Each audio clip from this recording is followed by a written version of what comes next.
Good morning my dear friends. আজকে আমরা let me দিয়ে কিছু বাক্য তৈরি করতে শিখব। এগুলো আমাদের ইংলিশ স্পিকিংয়ে খুব হেল্প করবে। চলো শুরু করা যাক। যেমন আমরা প্রথমে দেখব লেট মি দিয়ে কিছু বাক্য তৈরি, ঠিক আছে?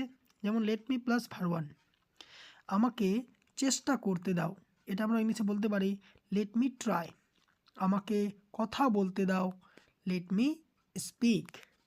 আমাকে ভাবতে দাও, লেট মি থিঙ্ক। আমাকে দেখতে দাও, লেট মি সি। এভাবে আমরা ডেলি প্র্যাকটিস করতে পারি। আমাকে শেষ করতে দাও, লেট মি ফিনিশ। আমাকে পড়তে দাও, লেট মি রিড। আমাকে লিখতে দাও, let me right.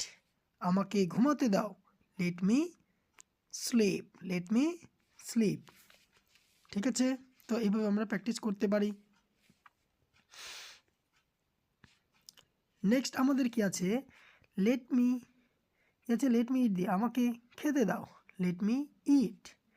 Let me ইট। আমাকে দাঁড়াতে দাও, লেট মি স্ট্যান্ড।